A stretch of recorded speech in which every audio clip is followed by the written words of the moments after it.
الحمد لله نحمده ونستعينه ونستغفره ونؤمن به ونتوكل عليه ونعوذ بالله من شرور أنفسنا ومن سيئات أعمالنا من يهده الله فلا مضل له ومن يضلل فلا هادي له ونشهد أن لا إله إلا الله وحده لا شريك له ونشهد أن سيدنا ومولانا محمدا عبده ورسوله صلى الله تعالى عليه وعلى آله وأصحابه وبارك وسلم. أما بعد فأعوذ بالله من الشيطان الرجيم. بسم الله الرحمن الرحيم.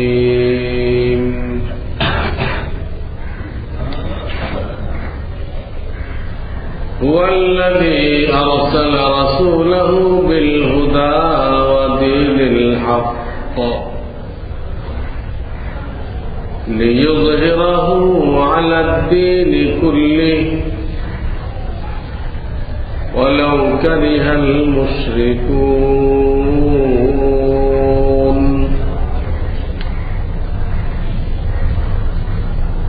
وقال رسول الله صلى الله عليه وسلم إن الله يؤيد هذا الدين بالرجل الكافر أو كما قال رسول الله صلى الله عليه وسلم. बुजुर्गान मुहतरम, आशुरा চলে গেছে। আল্লাহ রাব্বুল আলামিন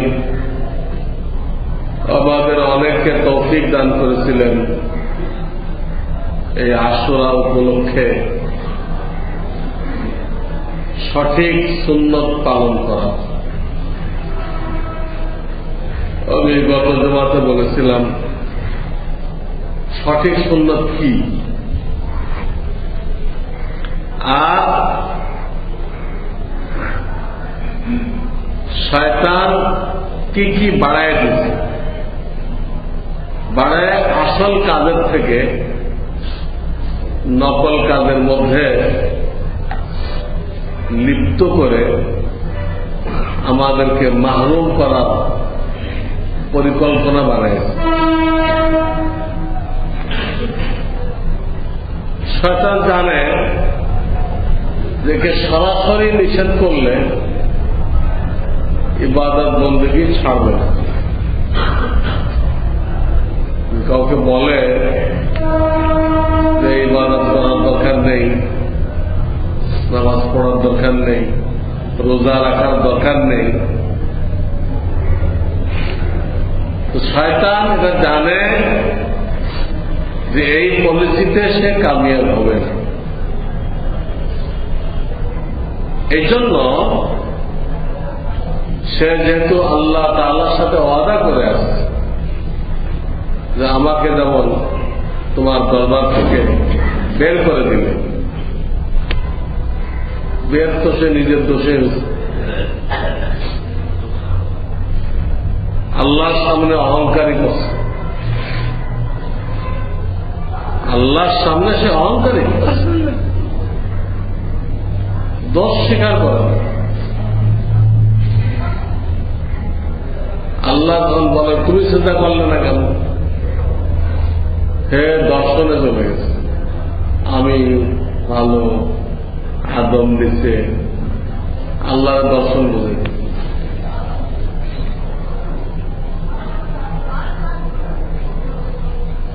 সে এটা বলতে পারত যে আল্লাহ আপনি ফেরেশতারা চিন্তা করতে বলছেন, আমি তো ফেরেশতা না, এই জন্য আমি চিন্তা করি নাই। ফেরেশতাদের কয়ে, ফেরেশতাদের দলে যারা আছে সবাই যে উদ্দেশ্য এটা আমি বুঝতে পারি নাই। এখন আমি বুঝতে পারলাম, আমি তাড়াতাড়ি চিন্তা করতেছি, এই করে চিন্তা করবো তো তো মাফ হয়ে গেছে। আমার বুঝতে ভুল হয়েছিল, বুঝতে ভুলেছিল না পেয়ে সে আরো বেশি বুঝি পেয়েছে। এই বেশি বোঝাটা এটা আল্লাহর দরবার থেকে বিতাড়িত হওয়ার কারণ। তখন সে বলে আসলো, চ্যালেঞ্জ করে আসলো, তোমার বান্দাদেরকে আমার দলভুক্ত করে কিভাবে জাহান্নামে নিতে হয় এই ব্যাপারে কোনো কুসুর করব না, কোনো ত্রুটি করব না। সেই ওয়াদা পূরণ করার জন্য সে নানান ভাবে চেষ্টা করে। তারই একটা চেষ্টার অংশ সে মানুষকে ইবাদত করতে নিষেধ করে না, লাভ নেই। সে অনুরূপ ইবাদত তৈরি করে আল্লাহ দেয়নি, শয়তান দিয়ে ওটাকে ইবাদতের একটা কালার দিয়ে মানুষকে ওর মধ্যে মশগুল করে দিচ্ছে। এলেম না থাকার দরুন মানুষরা বুঝতেছে আমরা তো আল্লাহর ইবাদতে আছি, আল্লাহ মহা খুশি হয়ে যাবে, কিন্তু সে বুঝতেছে না যে সে শয়তানের ইবাদতে আছে। তার দিমাগে আসতেছে না যে আমি ইবাদত করতেছি, এটা আল্লাহর ইবাদত না, শয়তানের ইবাদত করতেছে আমি, এবং জাহান্নামে যাওয়ার রাস্তা ক্লিয়ার করছে, বুঝতেছে না। তো সে ওইগুলো নিয়ে আসে। যেমন এই সবে বরাত গেল, সবে কদর গেল, এখানে আসল সুন্নাত কি আল্লাহ রাসূল বলে দিয়েছেন সাল্লাল্লাহু আলাইহি ওয়াসাল্লাম। তো ওইখান থেকে মারণ করার জন্য শয়তান কতগুলো ইবাদত আবিষ্কার করছে। কি আবিষ্কার করলো? সালাতুত তাসবিহ নামাজ জামাত সহকারে পড়ো, বিরাট নেই সালাতুত তাসবিহ। তাহাজ্জুদের নামাজ জামাত সহকারে পড়ো, এই একটা আবিষ্কার করল। আরো অনেক কিছু আবিষ্কার করছে। এগুলো জানতে হলে আপনাকে মকসুদুল মুমিনিন এই বইখানা পড়তে হবে। এই বইয়ের মধ্যে শয়তান যত রকম ইবাদত আবিষ্কার করছে মোটামুটি সব এক জায়গায় করে দেওয়া হয়েছে। আর এইটা পড়তে গেলে ঘরে আছে, আর বই থাকুক আর না থাকুক, মকসুদুল মুমিনিন এটা সব মুসলমানের ঘরে আছে। আর এর মধ্যে যে ইবাদত আছে কোনো ভিত্তি নেই, কোনো হাদিস নেই, প্রত্যেক আল্লাহর বান্দা লিখতে, এগুলো শয়তানের ইবাদত। যে একবার ফাতিহা পড়ো, 20 বার কুল আল্লাহ পড়ো, এতবার আয়াতুল কুরসি পড়ো, কোনো হাদিসে নেই, কোথাও নেই, কিচ্ছু নেই। এই আর এক রকম নামাজ, এগুলো আপনারা ওইখানে পাবেন। এর মধ্যে লাগাই দিচ্ছে, লাগাই দিয়ে আসল খবর বলার কি ছিল খবরই নেই, নকলটা নিয়ে সারা রাত কাটাই দিচ্ছে।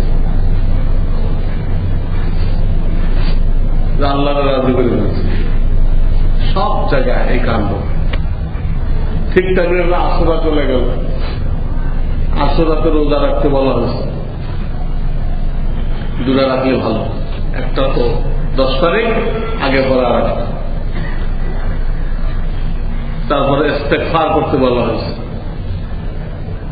ইমাম হুসাইন রাদিয়াল্লাহু তাআলা শাহাদাত থেকে শিক্ষা নিতে বলা হয়েছে।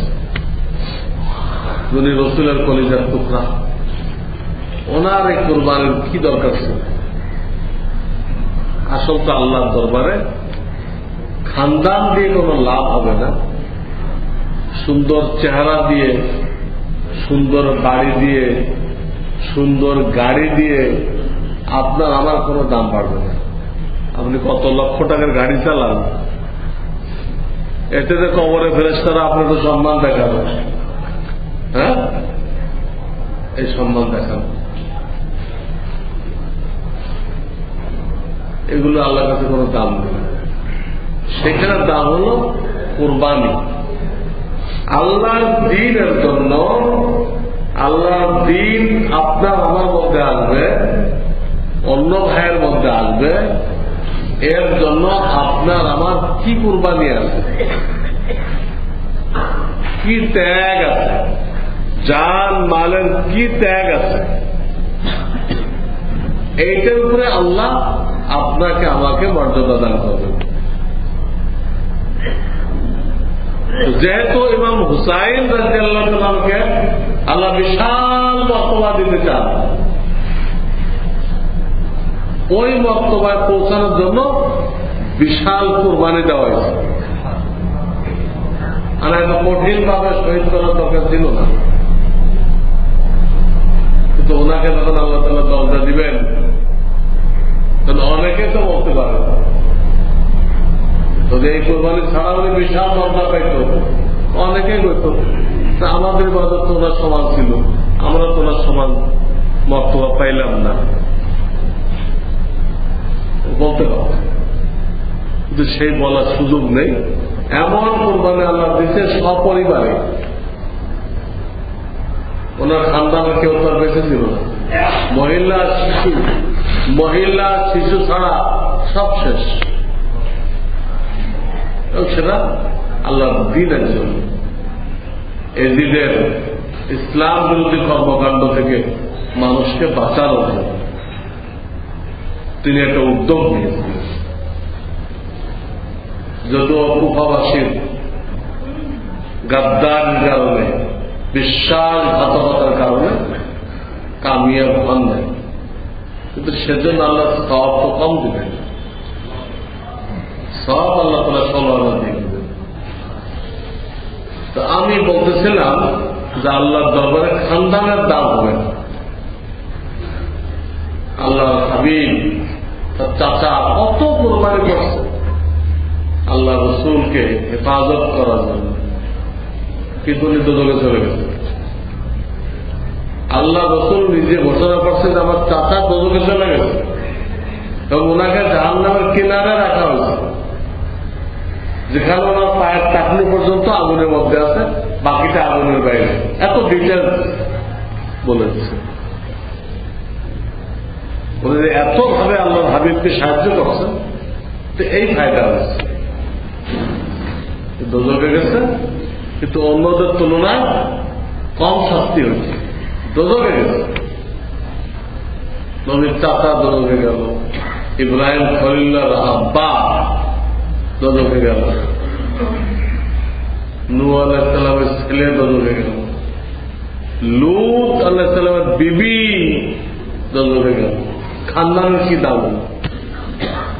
খানদানের কোনো দাম নেই, রাজত্বের কোনো দাম নেই। তো ফেরাউনের দেওয়া লাগতো না, নমরুদের দোজখে দেওয়া লাগতো না, সুন্দর সুন্দর বিল্ডিং বানাইলেন, এর কোনো দাম নেই। তো কারণ মাপ পাইনি, সুন্দর বিল্ডিং এর উপরে মাপ পাওয়া গেলে তা আপনার জমিনে এমন এক অবদান রেখে আছে, তা আমার আগে কেউই অবদান রাখেনি। সারা দুনিয়ার যাওয়া হেরাত জমা করছে, কিন্তু কিচ্ছু লাভ হয় না। নেতাগিরি করে মাপ পাওয়া গেলে আবু জাহেল মাপ পেয়ে গেল, এত বড় নেতাগিরি করছে, কিন্তু জাহান্নামে চলে গেছে। এগুলো দ্বারা কোনো ফায়দা হবে না। ফায়দা হবে আপনার আমার দ্বারা। আল্লাহর দিন তো আল্লাহ চমকাবে। আল্লাহ কোরআন ওয়াদা করছেন, আমি দিন ইসলাম নাযিল করলাম, এটা আমি সমস্ত দিনের উপর এটাকে বিজয়ী করে দেব। সমস্ত দিনের উপরে এটাকে বিজয় করে দিল। লিইয়ুযহিরাহু আলা দ্বীনি কুল্লিহি, আলা দ্বীনি কুল্লি, কুল মানে সকল, সকল ধর্মের উপরে বিজয় করে দিল। ওয়ালাউ কারিহাল কাফিরুন ওয়ালাউ কারিহাল মুশরিকুন, মুশরিকিনদের কাফেরদের চেহারা কালো হয়ে যাবে। আল্লাহ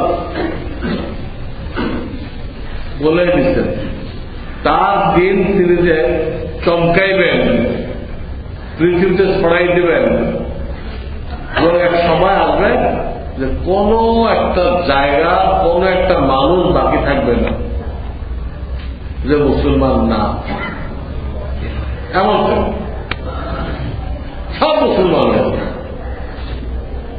লা ইয়াবকা আলা ওয়াজহিল আরদি আলা যাহরিল আরদি বাইতু মাদারিন ওয়ালা ওয়াবারিন ইল্লা আদখালাহুল্লাহু কালিমাতাল ইসলাম। কোন গ্রামের ঘর, কোন শহরের ঘর, কোন ঘর বাকি থাকবে না, প্রত্যেকটা ঘরে আল্লাহ ইসলাম পৌঁছে দিবেন। ইম্মা বিইজ্জি আজিজ আও বিযিল্লি যালিল, কোথাও ইজ্জতের সাথে পৌঁছাইবেন, কোথাও অবমাননার সাথে পৌঁছাইবেন। যাদের আল্লাহ সহি বুঝ দিচ্ছেন সে নিজেই গ্রহণ করবে, আর যার সহি বুঝ নেই সে দেখবে যে এখন ইসলাম গ্রহণ না করি তো আমার খান্দার শেষ, আমিও শেষ। তখন সে অন্তত জান বাঁচানোর জন্য হলো মুসলমান হয়। পুরা পৃথিবীতে মুসলমান ছাড়া অন্য কোন ধর্মের একটা প্রাণীও থাকবে না। আল্লাহ এই পর্যায়ে তার দিনকে নিয়ে যাবে। এটা আপনার কোন দান দক্ষিণা, দয়া মায়ার উপর নির্ভর না। আমরা যদি দয়া করি, ইহসান করি, তাহলে হবে, আর তা নাহলে তো দিন মিটে যাবে। আমাদের দয়ার উপর ছাড়েন না, আল্লাহ নিজে দায়িত্ব নিচ্ছেন। লিইয়ুযহিরাহু, আল্লাহ নিজেই বিজয়ী করবেন তার দিনকে। বাকিদের কুরবানি এখানে আল্লাহ গ্রহণ করবেন, সে কামিয়াব। আল্লাহ নিজে করবেন, কিন্তু নিজে করবেন মানে তার নিজে নামবেন না দুনিয়াতে, এটা তো আল্লাহর তরিকা না। আল্লাহর বান্দাদেরকে দিয়েই করবেন। মুসলমানরা না আগে আসলে কাফেরদেরকে আগাই নিয়ে আসবে। আমেরিকায় একটা খ্রিস্টানের ছেলে, সে অসুস্থ হয়ে গাড়িতে অ্যাক্সিডেন্ট করে 6 মাস হাসপাতালে। এখানে তার মাথায় ঢুকছে আমার এই ধর্ম ঠিক কিনা। পরে সে বিভিন্ন ধর্ম রিসার্চ করছে, বিভিন্ন ধর্ম, পরে বুঝে আসছে ইসলাম একমাত্র সহি ধর্ম। তখন সে মদিনাতে আসছে, মিশর গেছে, যেখানে যেখানে আলেম ওলামা আছে তাদের সোহবতে রয়েছে, ইসলাম শিখছে। যে দেশের দিলে সে একটা ইসলামী বিদ্যাপীঠ তৈরি করছে। তার একাধ বিদ্যাপীঠ দ্বারা, একটা প্রতিষ্ঠান দ্বারা আজকে হাজার না লাখ লাখ খ্রিস্টান, নামটা ইউসুফ ইয়াসিন, এই টাইপের। আল্লাহ দলে দলে খ্রিস্টানরা একজনের রয়েছে, একজনের রয়েছে। তোরা মুসলমান তাকে দাওয়াত দেয় না, স্বয়ং রব্বুল আলামিন তার হেদায়েতের ফয়সালা করছেন। আমরা তার দিলের মধ্যে খেয়াল করতে আসবো তা আমার এই ধর্ম ঠিক কিনা, তা রিসার্চ করা দরকার। রিসার্চ করতে দেখেন, রিসার্চ করতে দেখেন এটা ঠিক না। এই বাইবেল ঈসা আলাইহিস সালামের বাইবেল না, তো সেন্ট পলের বাইবেল। ঈসা আলাইহিস সালামের প্রায় 100 বছর পরে দুনিয়াতে আসছে, ইহুদির বাচ্চা। সে খ্রিস্টান ধর্ম নষ্ট করার জন্য খ্রিস্টান ধর্ম গ্রহণ করছে, লম্বা খ্রিস্টান। আমার লেখা বিভিন্ন ধর্মগ্রন্থে হযরত মুহাম্মদ সাল্লাল্লাহু আলাইহি ওয়াসাল্লাম ওই বই শুরুতে তার ইতিহাস দেওয়া আছে। ইহুদির বাচ্চা খ্রিস্টান ধর্ম গ্রহণ করছে খ্রিস্টান ধর্মকে নষ্ট করার জন্য, তো সে কামিয়াব হয়েছে, কামিয়াব হয়েছে। সেন্ট পল, হ্যাঁ, বাইবেলে লেখা দেখবেন পৌল, পৌল, ইংরেজিতে পুলিশ, উর্দু তো তাই নেই।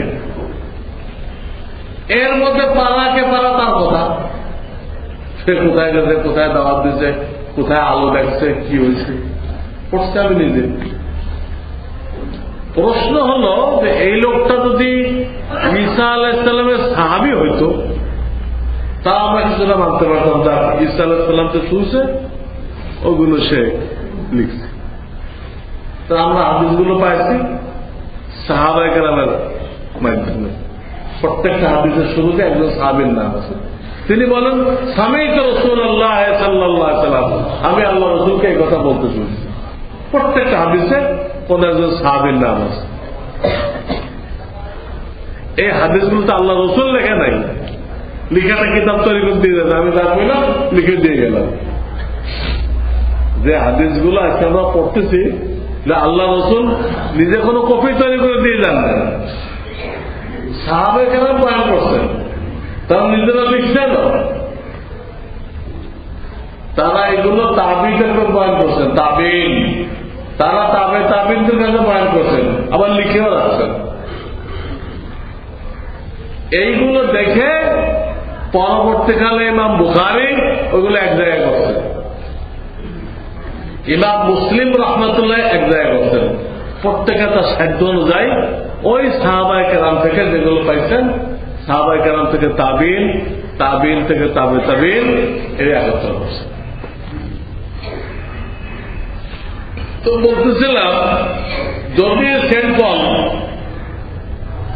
ঈসা আলাইহিস সালামের সাহাবী হইতো তাহলে মানা যেত ঈসা আলাইহিস সালাম থেকে উনি শুনছেন, আর ঈসা আলাইহিস সালাম কই পাইছেন? আল্লাহ থেকে পাইছেন। তাহলে আল্লাহর কালাম বলার একটা রাস্তা হইতো। কিন্তু 100 বছর পরে আসে ইহুদি থেকে হলো, খ্রিস্টান হলো, আর এর সব কাহিনী এর মধ্যে পাড়াকে পাড়া রইল। এটা আল্লাহ প্রদত্ত আসমানি কিতাব কিভাবে হয়? 100 বছর পরে সেন্ট পল কি করলো, হ্যাঁ, কোন শহরে গেল, কোথায় গেল, এর মধ্যে ঢুকলো কেমন? এই জন্য পরিষ্কার এটা যে এটা আল্লাহ নাযিল করা ঈসা আলাইহিস সালামের উপরে সেই কিতাব না। এই জন্য যে কোনো খ্রিস্টান রিসার্চ করছে,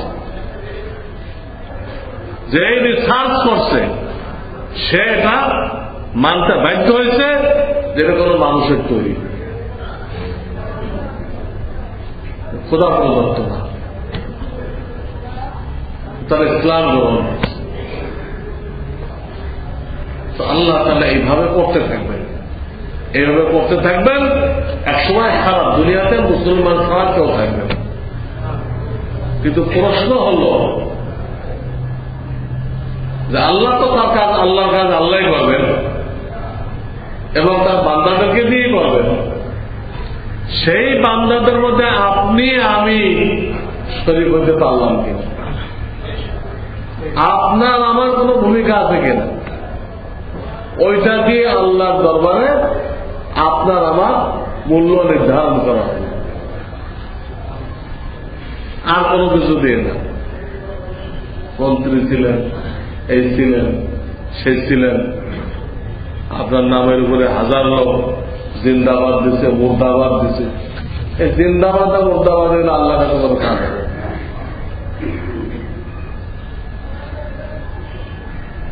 এই জন্য প্রত্যেকের জীবন আল্লাহ দিনের জন্য অক্ষ করতে হবে। আমার জীবন, আমার জান, আমার মাল, আমার আওলাদ, আমার ইজ্জত আল্লাহর দিনের জন্য। এই হল একটা মুসলমানের নেচার। তো মুসলমানের স্বভাব যে তার সবকিছু আল্লাহর জন্য উৎসর্গ করে রাখছে। আজকে আমাদের জান মালের দ্বারা ইসলামের কতটুকু কাজ আছে, কতটুকু খেদমত হয়েছে। দেখা গেল এক একটা কোম্পানির 50টা 100টা গাড়ি আছে।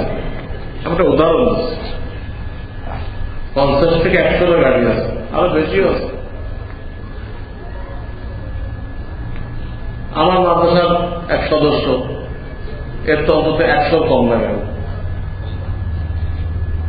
100 কম না গাড়ি সব মিলে। এরকম বহু মুসলমানরা, কিন্তু আপনি এটা দেখেন 100 গাড়িতে আল্লাহ তাকে দিল, যদি একটা গাড়িকে আল্লাহ দিলে কাজে লাগছে, একটা গাড়ি আল্লাহ দিনের কাজে ব্যবহার হয়েছে। সব কারণের দুনিয়া জমা করার জন্য, কারণের মেরাজ জমা করার জন্য ব্যবহার হয়েছে। নমরুদের মেরাজ, সাদ্দাতের মেরাজ জমা করার জন্য 100 গাড়ি ব্যবহার হয়েছে। আল্লাহ দিনের জন্য কোন গাড়ি ব্যবহার হতেছে। কত কোটি টাকা আল্লাহ দিয়ে দিচ্ছে, দিনের জন্য কয় টাকা আসতেছে। আল্লাহ সন্তান দিয়ে রাখছেন। কয়জন সন্তানকে আপনি কোরআন শিক্ষা দিচ্ছেন, দিয়ে কোরআনের খেদমতের জন্য তাকে অক্ষ করে দিতেন যে কোরআন শিখালাম, আল্লাহ দিনের খেদমত করো। যে আল্লাহ কাফেরকে পালে, সে আল্লাহ তার দিনের খাদেরকে না খাওয়াই রাখবে? হইতে পারে। যে আল্লাহ কাফেরকে পালতেছে, যে আল্লাহ তার অস্বীকারীকে পালতেছেন, যে আল্লাহ তাকে গালি দেনেওয়ালাকে লালন পালন করতেছেন, তার স্বাস্থ্য ভালো রাখছেন, তার ঘুষের টাকা, মুরগি, রুই মাছ তিতা করে দিচ্ছেন না। এটা হারাম টাকা দেওয়া হচ্ছে, যা তিতা করে দিলাম, খা কেমনি, এটা তো পারতেন আল্লাহ, কিন্তু আল্লাহ করেন নাই। তওবা করার জন্য সুযোগ দিয়ে। আমি বলতেছিলাম যে আমরা একটা ক্যালকুলেশন করি যে আল্লাহর দিন তো আল্লাহ চমকাবে, কাফেররা যত আঘাত করবে ইসলাম তত আগে বাড়বে। এমন এক জিনিস যে আঘাত করে থামাই দেওয়া যায়। এটা আঘাত করা মানে আল্লাহর সাথে মোকাবেলা করা, এটা রক্ষাকারী স্বয়ং রব্বুল আলামিন। আঘাত করে কেউ থামাই দিতে পারবে। এখানে আঘাত করতে আসবে, সে টুকরা টুকরা হয়ে যাবে। মুসলমানদেরকে মিটাইতে আসবে, ইসলাম মিটাইতে আসবে, মসজিদ মাদ্রাসাতে মিটাইতে আসবে, সে মিটে যাবে, ইসলাম মিটবে না। রাশিয়া আসছিল আফগানিস্তানে, ইসলাম মিটাই, রাশিয়া টুকরা টুকরা হয়ে গেছে। এখন ওইখানে আমেরিকা ঢুকছে ইসলাম মিটাইতে, আমেরিকা দেউলিয়া হয়ে গেছে। দেউলিয়া হয়ে গেছে। এতদিন তো পরের টাকায় পোদ্দারি করছে, এতদিন তো পড়াই করছে, হ্যাঁ মোড়লগিরি করছে, তো পরের টাকা দিয়ে এখন সেটাও শেষ। 100 উপরে ব্যাংক সেখানে দেউলিয়া হয়ে গেছে। আর সব খালি ছাঁটাই করতে আছে, ছাঁটাই করতে আছে। সেনাবাহিনী খাওয়াতে পারে না, কি করবে? আর অমুকখানে পাঠাও, তমুকখানে পাঠাও, যাও ব্যাগার দেওয়ার খাও, ব্যাগার কাটে পারে না। কিন্তু এইভাবে জোড়াতালি দিয়ে কয়দিন চলে? এই জোড়াতালি দিয়ে কয়দিন চলবে? তাকেও টুকরা টুকরা হবে ইনশাআল্লাহ আজিজ। কারণ তখন লাগাইছে ইসলামের সাথে, ইসলামের সাথে। এত তার দেশে উত্থান হইতেছে, ওইটা আমেরিকা একটা ইসলামিক কান্ট্রি হয়ে যেতে পারে। যেভাবে আগে বাড়তেছে কালোরা, তো ওইটাই ইসলাম হুকুমত হয়ে যেতে পারে। আর যেখানে আঘাত করতেছে ওখানে ঘুমার তো মুসলমান ডাকতেছে, আমি তো ঘুমাই গেছি, আমার মায়ের বোন খায়, এরা আমার ঠিক হয়েছে। দেখতে যে আল্লাহের সাথে কারণে উপায় নেই, আল্লাহকে যদি সাথে না নেই তো এদের সাথে মোকাবেলা করে পারা যাবে না। আর এরাও বদামল ছেড়ে দিয়ে মাইলমোর খেয়ে এরা সোজা হচ্ছে। আমেরিকাও মুসলমান হয়ে গেল, এরাও ঠিক হয়ে গেল। আর ওই দিনটা কাছে আসছে, ওই দিনটা কাছে আসতেছে যেদিন এই আল্লাহর জমিনে কোনো কাফের থাকবে না, কোনো কাফের থাকবে না। ওই আয়াত 16 আনা বাস্তবায়ন হবে, লিইয়ুযহিরাহু আলাদ-দীনি কুল্লিহি ওয়ালাউ কারিহাল মুশরিকুন। কিন্তু আমাদের দেখতে হবে আমার ভূমিকা কতটুকু। আমি আল্লাহর দ্বীনের জন্য আমার জান, আমার মাল, আমার ইজ্জত, আমার আওলাদ, আমার বিবি বাচ্চা কতটুকু লাগাইছি, এটা আমাদের দেখার বিষয়। এই জানুয়ারির শেষে দাওয়াত ও তাবলীগের বিশ্ব ইজতেমা, আমার ফেব্রুয়ারির শেষে মজলিসের দাওয়াত লোকের ইজতেমা আসতেছে। 2 ইজতেমা আমাদের সামনে। হ্যাঁ, এটা সামনে রেখে আমাদের জবরদস্ত কুরবানি পেশ করতে হবে। এই ইজতেমা সামনে রেখে কুরবানি পেশ করা সহজ। ইজতেমা সামনে রেখে আপনি যার কাছে যেতে চান আপনি বুঝতে পারবেন, এবং কথা বলতে চাইলে সে শুনতে চাবে। আল্লাহ রাব্বুল আলামিন ইজতেমাগুলো এমন প্রভাব মানুষের দিলের মধ্যে সৃষ্টি করে দিচ্ছেন যে কট্টর বেনামাজি যদি হয় তাকেও যদি বলতে চান সেও শুনতে রাখবে। বলেন কি বলতে চান, কি করতে হবে, আমার কি সহযোগিতা। এটা একটা সুযোগ, দিনের কাজ করার সুযোগ। ইজতেমা মানে সুযোগ।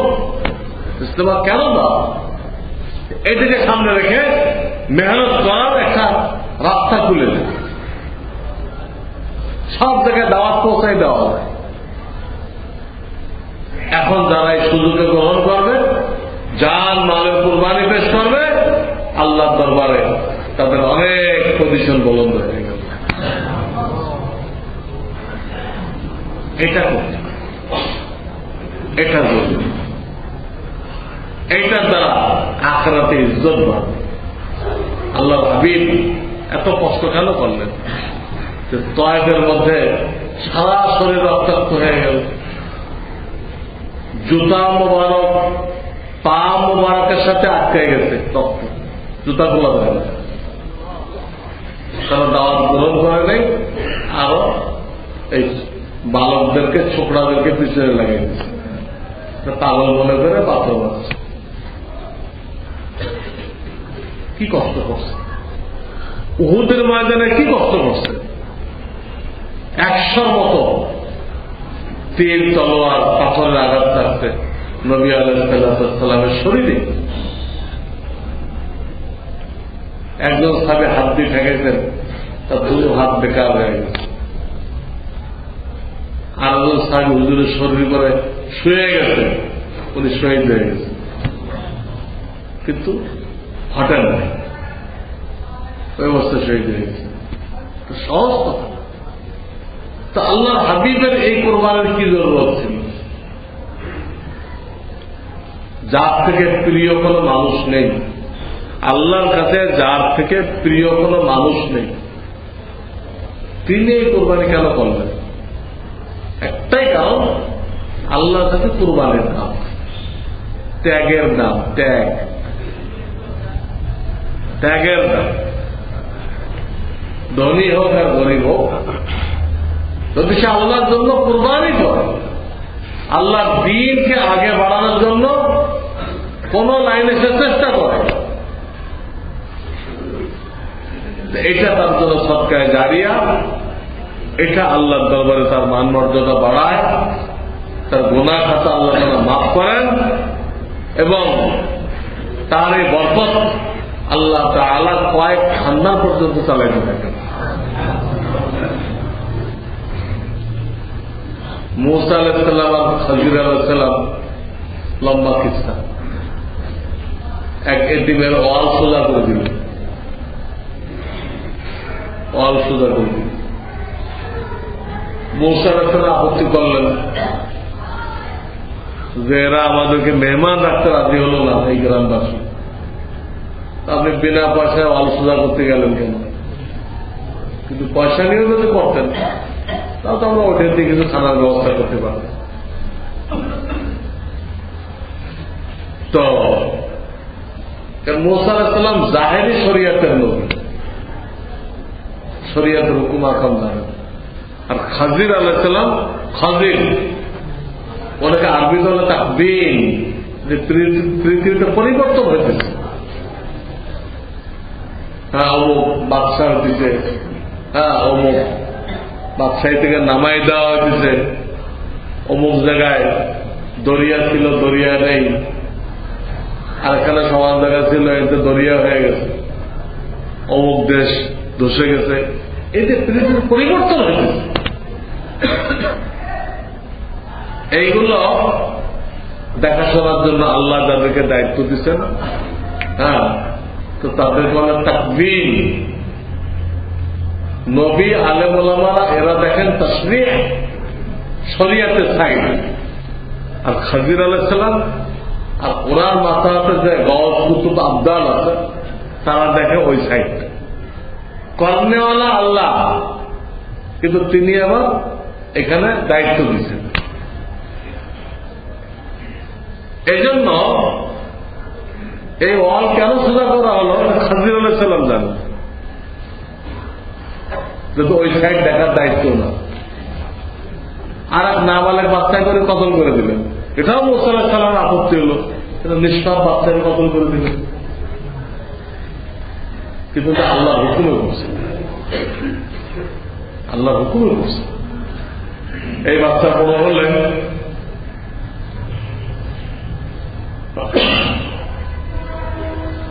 তার প্রভাবে তার দিনদার বাপমার দিনদারি নষ্ট হওয়ার ভয় ছিল। এই জন্য আল্লাহ ছোটকালে ওই বাচ্চাকে সরাই দিলেন, খাজির আলাইহিস সালামকে দিয়ে। অনেক ক্ষেত্রে ছেলে পেলের বদ্দিনের কারণে বাপমার দিনদারি নষ্ট হয়ে যায়, বাপমার দিনদারি নষ্ট। এগুলো ওনার জানা ছিল। তো ওই যে ওয়াল সোজা করলেন, পরে উনি ব্যাখ্যা দিলেন যে এদের পিতা দিনদার ছিল, তো সে এদের জন্য কিছু ধন দৌলত এই ওয়ালের নিচে রেখে গেছে। যদি আমি সোজা না করে দেই তো এই পয়সাগুলো লুটপাট হয়ে যাবে, এই এতিমগুলো মাহরুম হয়ে যাবে। এই জন্য আল্লাহর নির্দেশে আমি ওয়ালটা কি করছি, সোজা করে দিচ্ছি। তো কোরআনে শব্দ এই আছে ওয়াকানা আবুহুমা সালেহান, ওয়াকানা আবুহুমা সালেহান। এই দুই বাচ্চার বাপ নেককার ছিল, কিন্তু তফসির খোলেন, তফসির লিখতেছে অষ্টম বাপ, অষ্টম বাপ নেককার ছিল। ওদের বাপ যে সরাসরি আমরা যারা বাপ বলি ও তো বাপ, তাহলে দাদা এটা হলো সেকেন্ড বাপ, দাদার বাপ থার্ড বাপ। এরকম করতে করতে সালেহান যার কথা কইছে সরাসরি বাপ না, আয়াত পড়লে মনে হয় সরাসরি বাপ মনে হয়, কিন্তু তফসিল দেখলে দেখা যায় অষ্টম বাপ। অষ্টম বাপ দিনদার ছিল, সেই দিনদারের বরকত এই পর্যন্ত বলছে যে আল্লাহ অষ্টম বাপের খাতিরে খাজির আলাইহিস সালামকে অর্ডার দিচ্ছেন তুমি অল সোজা করে দাও, এদের সম্পদটা রক্ষা করো। এইখানটা তফসিলে লেখে কোন একটা লোক যদি আল্লাহ ওয়ালা হয় তো কমপক্ষে তার 8 পুরুষ পর্যন্ত ওই আল্লাহ ওয়ালা বাপের বরকত পেতে থাকবে, বেশিও নিষেধ। আল্লাহ তাআলা কত বড় বরকত থাকছে। আজ বদ্দিন হয় কেউ, এটা ছেলেমেয়েকে ভোগ করতে হবে। খুব সম্পদের পাহাড় গড়ে গেল, বদ্দিনের সাথে সম্পদের পাহাড় রেজাল্ট কি হবে? রেজাল্ট কি হবে? দেখা যাবে আপনার হায়াতেই লড়াই শুরু হয়ে গেছে, হায়াতেই লড়াই শুরু হয়ে গেছে। আমি যেখানে থাকি মোহাম্মদপুর পাশের গ্রামে, যেখানে গতকাল বুড়িগঙ্গার ৩য় সেতু উদ্বোধন করা হল, ওই গ্রামে এক বুড়ার গলার ভিতরে বিষ ঢেলে দিয়েছে। কেন? এই বুড়া এত সম্পদ কিন্তু মরে না কেন? মরতে এত বিলম্ব করতেছে কেন?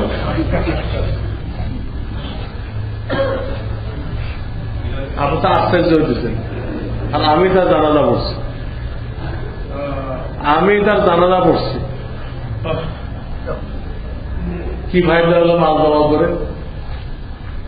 মরতে বিলম্ব সহ্য হল না, তার আল্লাহ আল্লাহ যারা যারা যারা দিল। অসংখ্য ঘটনা আমাদের সামনে আছে, অসংখ্য ঘটনা। না যায় যায় মাল খাওয়াইছে, এখন পড়ে আছে। কোন একটা ছেলে দেখতে আসে না, সবাই মাল টাল হয়ে গেছে। বাপ যে অসুস্থ, একজনও দেখতে আসে না। কি ভাই, দুনিয়াটা তো জাহান্নাম হয়ে গেল, হাজার ঘটনা। তো আপনি আমি দিনদার হলে এর বরকত চলতে থাকবে, আর বদ্দিন হলে এর গজব আমাদের হায়াতে শুরু হয়ে যাবে। এই সম্পদ টিকবে না। এইভাবে হারাম পথে যারা সম্পদ জমা করতেছে তার হায়াতে নষ্ট হয়ে যাবে, বেশিতে বেশি তার ছেলেপেলের হায়াতে দিয়ে সব সম্পদ নষ্ট হয়ে যাবে। বহুত লোক বাহাদুরি চলছে, আজকে তাদের ছেলেপেলে রিক্সা চালাচ্ছে, সম্পদ একটু ধরে রাখতে পারে। জোয়ার যে হারে আসছিল, ভাটা ওই হারে লাগছে, ওই একই রেটে লাগছে। এই জন্য নিজেকে দিনদার বানাইতে পারলে আখিরাত তো আছেই, দুনিয়াও শান্তিময় হয়ে যায়, তার পুরো ফ্যামিলি শান্তি পায়, তার একার কারণে পুরো মহল্লা শান্তি পায়। কারণ তাকে দেখে দেখে তাও আল্লাহর দিনের পথে আগে আসে, যে লোক মাশাআল্লাহ কত শান্তিতে আছে। দেখলে মনটা শান্ত হয়ে যায়, আল্লাহর কথা মনে হয়, আখিরাতের স্মরণ তাজা হয়ে যায়। নিজেকে এইভাবে তৈরি করতে হবে, আমাদের জিন্দেগিকে এইভাবে তৈরি করতে হবে। আমরা অন্য 10টা ধর্মের মতো না, আমাদের সামনে বিভিন্ন ধর্মের লোকজন আছে, ওইসব ধর্মের কোন বিধান নেই। কি কতগুলো আজনবী কথা, ধর্ম তো আগেই বিকৃত হয়ে গেছে। এখন যা বাকি আছে এগুলো সব পরিবর্তিত করে, আসল কথা বাকি নেই। তো এই জন্য যেহেতু তাদের ধর্মে জীবন গড়ার মতো কোনো কথা নেই, আর ইসলামে প্রত্যেকটা কথা এরকম যে আমার জীবনকে ওইভাবে করতে পারলে আমিও কামিয়াব, আমার পুরা খানদান কামিয়াব, আমার পাড়া প্রতিবেশী কামিয়াব, আমার দেশ কামিয়াব। প্রত্যেকটা জিনিস শেখাবো। চাই ইবাদতের কথা বলেন, চাই লেনদেনের কথা বলেন, চাই বান্দার হকের কথা বলেন, চাই আত্মশুদ্ধির কথা বলেন, প্রত্যেকটা জায়গায় আমাদের জন্য করণীয়, বর্জনীয়, শিক্ষণীয় বিষয় রয়ে গেছে। ইসলাম পুরাটাই এরকম যে ভালো আর ভালো, ভালো আর ভালো। হযরত আলী রাদিয়াল্লাহু তাআলা যুদ্ধের ময়দানে কাফেরকে ফেলে দিলেন, এক পর্যায়ে কতল করে দিলেন। কাফের চিন্তা করলো আমাকে কষ্ট দিয়ে মারতে পারে, এই সুযোগ কেন দিব? উনি হয়তো আলীর মুখে থুতু দিলেন, তাতে রাগ হয়ে ফট করে বেড়ে গেল, আর ও বেশি কষ্ট না, থুতু মার। রেজাল্ট কি হলো? হযরত আলী রাদিয়াল্লাহু তাআলা আনহু ওই কাফেরটাকে ছেড়ে দিলেন, ওরে কতলে করলেন। কাফের হতভম্ব হয়ে গেছে, বলল কি ব্যাপার, আমি তো আমাকে তাড়াতাড়ি কতল করার জন্য তোমার মুখে থুতু দিচ্ছি, তুমি আমাকে ছেড়ে দিলে কেন? সেও বুঝতে পারে দেখেন ইসলাম কি জিনিস। হযরত আলী বলেন, দেখো আমি তো তোমাকে কতল করতেছিলাম, তোমার সাথে আমার ব্যক্তিগত কোনো আক্রোশ নেই, তুমি ইসলাম মিটাইতে আসছো, আল্লাহর দ্বীন মিটাইতে আসছো, তুমি আল্লাহর দুশমন, তাই আমি তোমাকে কতল করতেছিলাম। তুমি আল্লাহর দুশমন, তাই তোমার সাথে আমার দুশমনী, ব্যক্তিগত দুশমনী নেই। যখন তুমি আমার মুখে থুতু দিলা, আমার ভিতরে রাগ সৃষ্টি হয়ে গেল, আমার কিছু ব্যক্তিগত শত্রুতা দুশমনী তোমার উপরে চলে আসলো, তখন আমি দেখলাম এই মুহূর্তে যদি কাফেরটাকে আমি কতল করি, এটা আল্লাহর জন্য হবে না, আমার নিজের রাগ থামানোর জন্য হবে, এটা আল্লাহর জন্য হবে। আমরা তো যা কিছু করি আল্লাহর জন্য, আল্লাহ নেই আমিও নেই, যে কাজে আল্লাহ সন্তুষ্টি নেই তা আমিও নেই, তো কত শুরু করছে না আল্লাহর জন্য, ছুতো দিয়ে তো আমার ওটা নষ্ট করে দিলাম, আমি তোমাকে কতলই করি। এই কথা শুনে কাফের বলল, আমাকে ফলে বা বড়, তোমার ধর্ম এত সুন্দর, তোমার ধর্ম এত সুন্দর, আমরা তো জানতাম না, আমাদের তো ভুল বোঝানো হয়েছে যে তোমাদের ধর্মের সন্ত্রাসী পয়দা করে, জঙ্গি পয়দা করে, ঘরে ঘরে ফিতনা লাগাই দেয়, আমরা তো এইগুলো শুনছিলাম। কিন্তু তোমার থেকে বুঝলাম তোমার ধর্ম থেকে ভালো কোনো ধর্ম নেই, কালেমা পড়ো, মুসলমান হয়ে গেল। ইসলামের এক একটা কাজ এত সুন্দর, কাফেরদের সামনে আসলে তারাও হয়রান হয়, তারা হয়রান হয়। সেই কাজটা আমি কেন করলাম? ওনার আত্মশুদ্ধি ছিল, ওনার রাগ ওনার কন্ট্রোলে ছিল, উনি আত্মশুদ্ধি করে রাগকে কন্ট্রোলে আনতেন। সময় মতো রাগকে কন্ট্রোল করার দরুন উনি দেখতে যে এখন তো আমার রাগ উঠে গেছে, এই অবস্থায় করলে তো আল্লাহর জন্য হবে না, তো রাগ কন্ট্রোল করতে ওকে জয় দিচ্ছে। যদি উনি আত্মশুদ্ধি না থাকতো তাহলে এই আখলাক উনি দেখাইতে পারতেন না, দেখাইতে না পারলে হয়তো রাগের মাথায় কতল করে দিতেন, দিলে ওনার কোনো সব হতো না, এই লোকটা দোজখে যেত, ওনারও কোনো সব হলো না, আর এই লোকটা কই গেল, দোজখে গেল, কাপড় অবস্থায় শেষ। কিন্তু রাগকে কন্ট্রোল করার দরুন উনিও সব পেয়ে গেলেন, ওই লোকটাও কি হয়ে গেল, জান্নাতি হয়ে গেল, তার মুসলমান আর সুযোগ হয়ে গেল।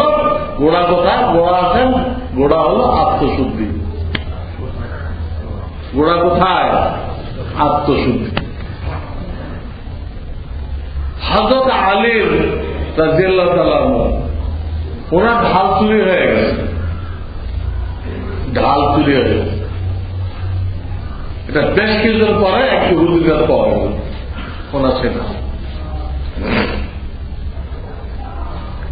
তো ইসলাম ধর্মে নিয়ম আছে, প্রত্যেক এলাকায় কাজী থাকে।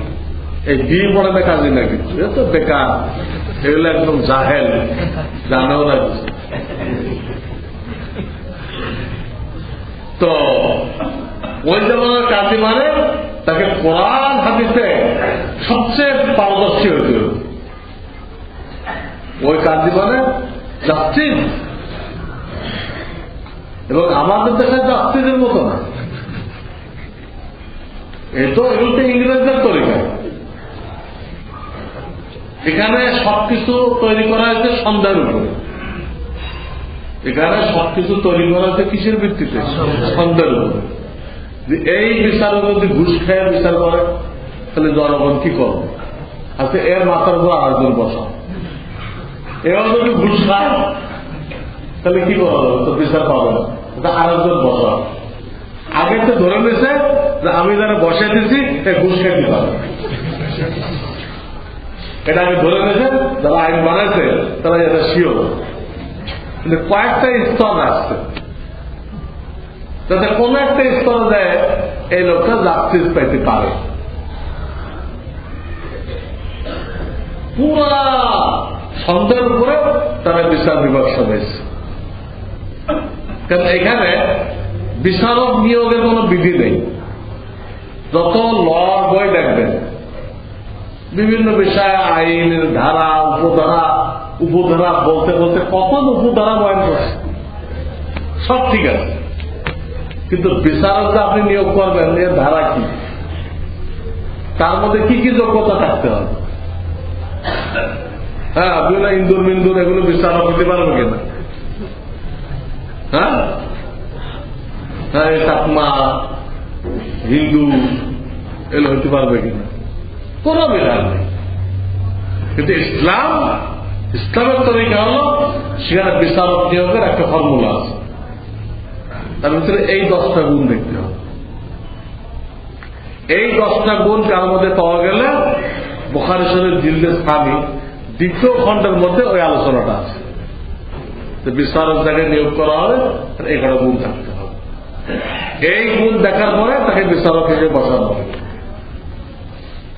এরপরে সে বিচার করবে, এরপর আর কোন বিচার নেই। আর কোন আপনি জজ কোর্ট থেকে হাইকোর্ট, হাইকোর্ট থেকে সুপ্রিম কোর্ট, এই করতে করতে কয়েক খানদান পার করে দিবেন। হ্যাঁ, তারপরে বিচার পাবেন কিনা ঠিক নেই। কয়েক খানদান বলে রেখেছে। একটা কেস চলতেছে 40 বছর, 50 বছর। এইটা কোন বিচার হয়? বিচার পাইতে যে সব জমিন বিক্রি করতে হয়, একটা জমি পাইতে যে বাকি জমিনগুলো সব বিক্রি করতে হয়েছে। বুঝলেন ব্রিটিশটা কত বড় আহমক এই আদালত তৈরি করছে। আর সেই বস্তা বস্তা বিচার দিয়ে আমরা চালাইতেছি গাড়ি। ইসলামের কোন সুযোগ নেই। ইসলামের ওই 10টা দেখে বিচারক নিয়োগ করা হবে। সে বিচার করবে, ওইটাই বিচার। এর উপরে কোন বিচার নেই, কোথাও কোনো অভিযোগ করার সুযোগ নেই, ওইটাই বিচার। ওখানে কোনো সন্দেহ করা হয়নি। লোক ফিট করার আগে 100% আল্লাহ আল্লাহ বাজাই দেওয়া হয়েছে। এরপর তার উপর আস্থা রাখা হয়েছে। ইসলাম তো হযরত আলী রাদিয়াল্লাহু আনহু ঢাল চুরি হয়ে গেছে, পাওয়া যায় না, আর কি হুজুরের কাছে পাওয়া গেছে। তো সেই এলাকায় যে কাজী ছিল উনি ওই কাজীর কাছে বিচার দিলেন। সব এলাকায় কাজী আছে, তার কাছে কাজী দিলেন, বিচার দিলেন, আমার ঢাল অমুকের কাছে পাওয়া গেছে। তখন ওই কাজী সাহেব সাক্ষী তলব করলেন। সাক্ষী একটা হলো ওনার এক গোলাম বা খাদেম, আর একটা হলো ওনার ছেলে। ওরা ওনার ঢালটা চিনে, এটাকে বউ সমস্ত আলামতে ঢালের মধ্যে আছে। কিন্তু কাজী সাহেব বললেন যে আমার এখানে ছেলে বাপের পক্ষে সাক্ষী দিবে, এটা আমাদের আদালতে গ্রহণযোগ্য না। এটা আপনাকে ভিন্ন লোক আসবে যে আপনার ছেলে না, গোলাম ঠিক আছে, কিন্তু আপনার ছেলে আপনার পক্ষে সাক্ষী দিচ্ছে। কারণ কমপক্ষে 2 জন সাক্ষী না হলে কোনো বিচার করা যায় না। 2 জন পুরুষ হইতে হবে, বা 1 জন পুরুষ 2 জন মহিলা হইতে হবে।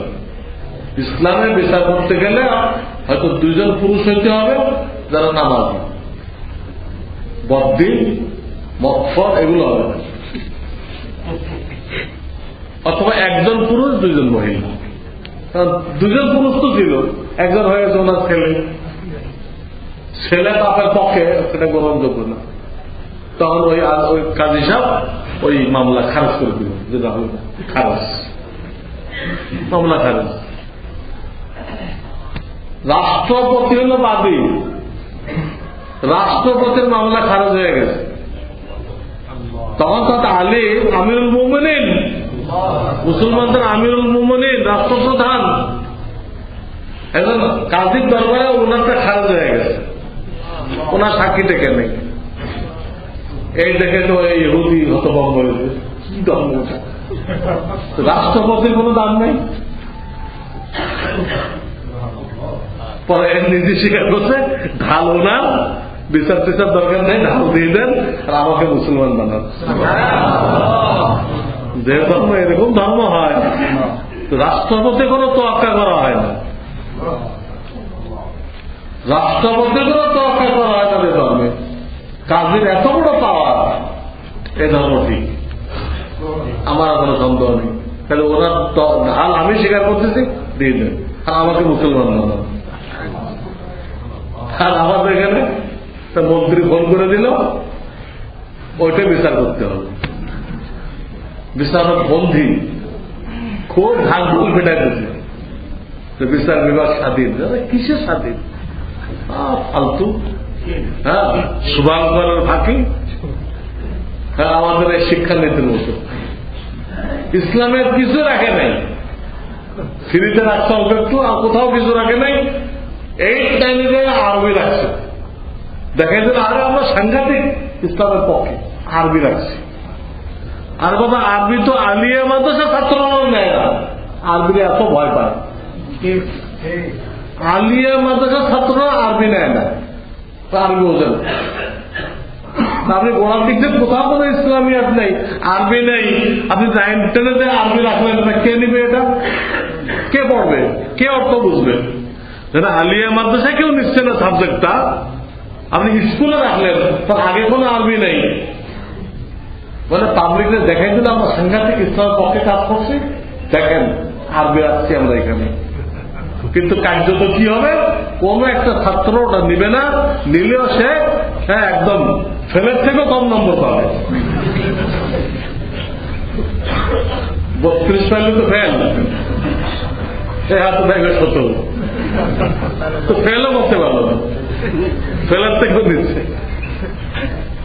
এইগুলো ধোকা, এর নাম হচ্ছে রাজনীতি। হ্যাঁ, ধোকার নীতির নাম দিচ্ছে রাজনীতি। আল্লাহ হেফাজত করুক। এগুলোতে আমাদের কোনো লাভ নেই।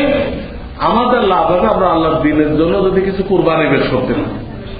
হ্যাঁ, আমি বোঝানোর জন্য কথাগুলো বললাম, কিন্তু আমাদের কাজ কি করতে হবে যে আমরা প্রত্যেকে নিজের জিন্দেগির হিসাব মিলাই যে আমার দ্বারা আল্লাহর দ্বীনের কতটুকু নুসরত হল। মান আনসার ইলাল্লাহ, কোরআন বলতেছে ঈসা আলাইহিস সালামের কথা। ঈসা আলাইহিস সালামের কথা আল্লাহ এমনি নকল করে নাই, আমাদেরকে বোঝানোর জন্য। তোমরা কে আছো আল্লাহর দ্বীনের জন্য আমাকে সাহায্য করো। ঈসা আলাইহিস সালাম বলতেছেন যে জগতের মানুষদেরকে তোমরা আল্লাহর দ্বীনের জন্য আমাকে কে কে সাহায্য করো। এই কথাটা কি ওনার সাথে খাস? আল্লাহ এই কথাটা ওনার উম্মতের জন্য নাযিল করছে, তো কোরআনে কি জন্য রাখছে? কোরআনে রাখার উদ্দেশ্য এই আয়াতটা আমাদের জন্য প্রযোজ্য। মান আনসার ইলাল্লাহ, আল্লাহর জন্য তোমরা কে কে, আল্লাহর দ্বীনের জন্য কে কে সাহায্য করতে রাজি আছে, আমাদেরকে চাওয়া উচিত। এইটা তারা করতে পারবে নিজের জান দিয়ে, মাল দিয়ে, ইজ্জত দিয়ে। ইজ্জতকে কাজে লাগাইতে হবে। আল্লাহ আপনাকে ইজ্জত দিচ্ছে। আপনি যদি দাওয়াত দেন, বহুত লোক শুনবে।